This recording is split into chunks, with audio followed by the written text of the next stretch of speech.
Hello friends, आज हम पढ़ेंगे क्लास 9 इंग्लिश का chapter number 2 the sound of music का part 1 Evelyn Glennie listen to sound without hearing it before you read God may have taken her hearing, but He has given her back something extraordinary. What we hear, she feels for more deeply than any of us. That is why she expresses music so beautiful.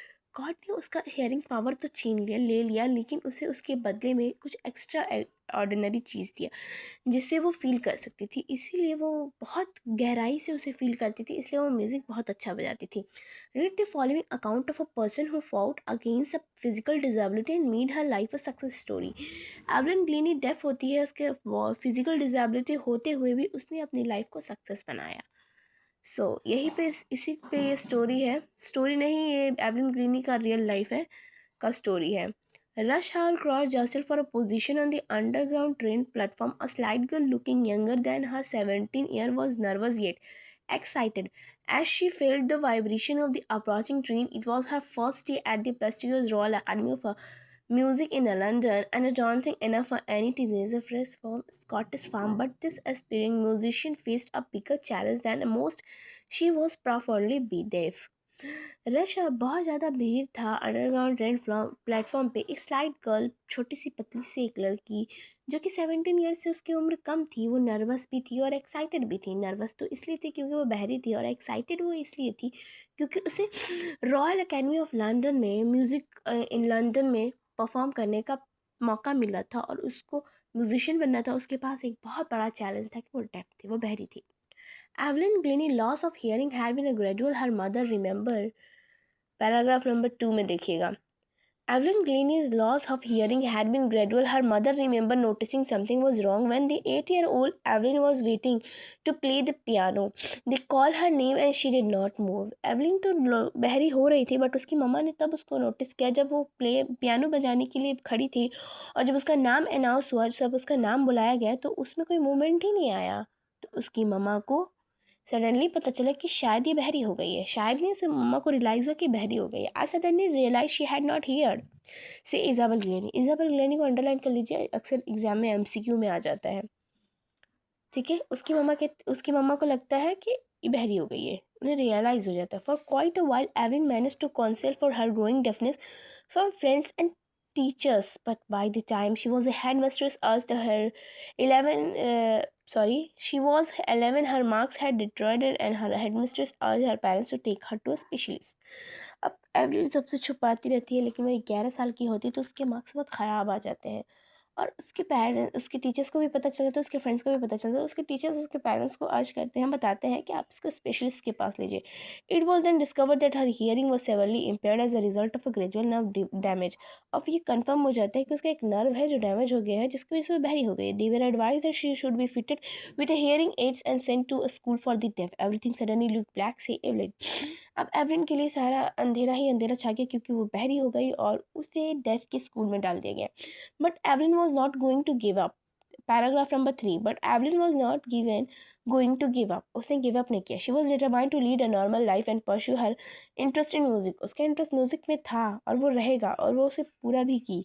One day she noticed a girl playing a xylophone and decided that she wanted to play it too. एक लड़की xylophone बजा रही थी तो उसके दिल में भी यही घुस गया कि वो भी xylophone ही बजाएगी। उसने ठान ली उस दिन।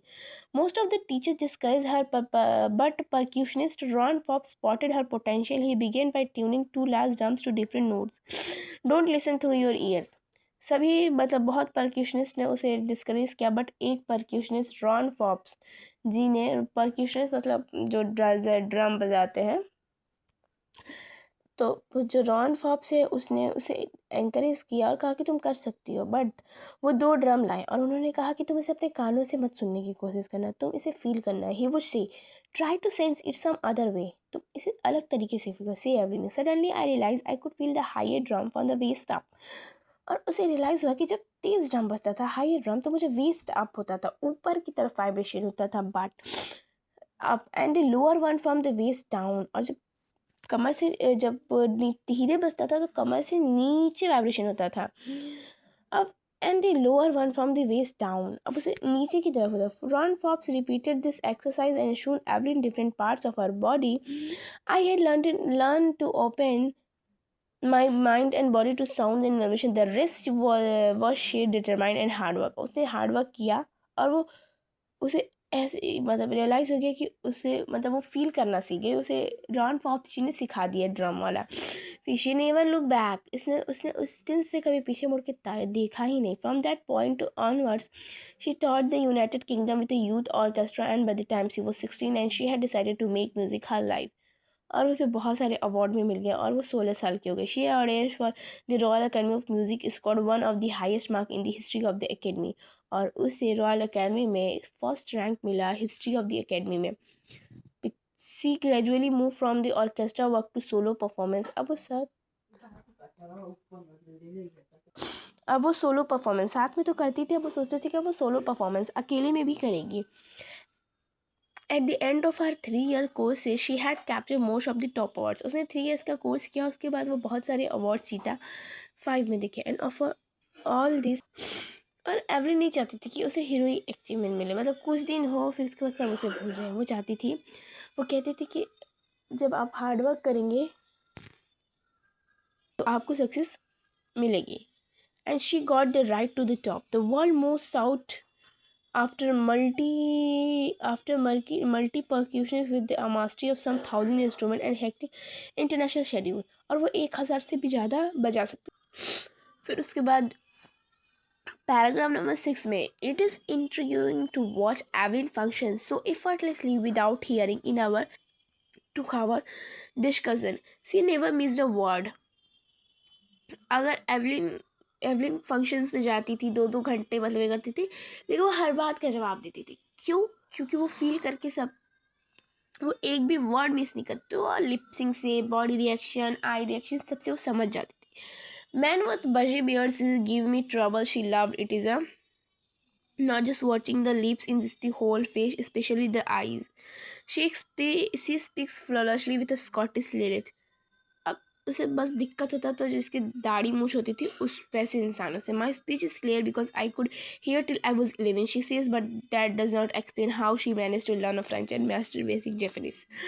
अब उसको वो बोलती अच्छा थी, क्यों? क्योंकि वो बचपन से तो उसके कान थे ना। 11 के बाद उसके कान खराब हो गए, 11 ईयर्स के बाद एकदम, इसलिए। लेकिन ये नहीं उसे पता कि मतलब ये नहीं कह सकती कि फ्रेंच और जापानीज उसने कहाँ से। फ्रेंच तो उसका आता था बट जापानीज उसे बेसिक जापानीज भी आते थे। As for music, she explains its pause in through every part of my body. It tingles in skin, my cheekbones, and even in my hair. When she plays the xylophone, she can sense the sound passing up the stick into her fingerprints. By leaning against the drum, she can feel the resonance flowing into her body. On a wooden platform, she removes her shoes so that the vibration pass through her bare feet and up her legs। कहते थे कि मतलब वो music explain इस उसके ना उंगलियों की जो टिप होती है, वो जब जाइलोफोन में जाती है उससे भी वाइब्रेशन अंदर जाता था। उसके बालों, उसकी बॉडी के हर पार्ट से म्यूज़िक अंदर जाता था। और जब वो करती थी, जब वो वुडन स्टेज पे चढ़ती थी तो वो अपनी जूती उतार देती, उसके पैरों के थ्रू भी उसमें वाइब्रेशन होता था। Not surprisingly, Evelyn delighted her audience in 1991. She was presented with the Royal Philharmonic Society prestigious soloist of the year award. और फिर उसे फिल्हार्मोनिक सोसाइटी प्रेस्टिजियस में सोलोइस्ट परफॉर्मेंस में भी अवार्ड मिला। से मास्टर परक्यूनिस्ट जेम्स ब्लेड्स जो है वो एक परक्यूशनिस्ट था और उसने कहा God may have taken her hearing but he has given her back act something extraordinary what we he she feels. अब वहाँ पे जेम्स ब्लेड्स ने कहा कि इसे गॉड ने हियरिंग पावर तो छीन ली बट उसके बदले में इसे बहुत ही एक्स्ट्रा ऑर्डिनरी एक चीज़ दी जो कि ये फील कर सकती है, इन्हें दिया।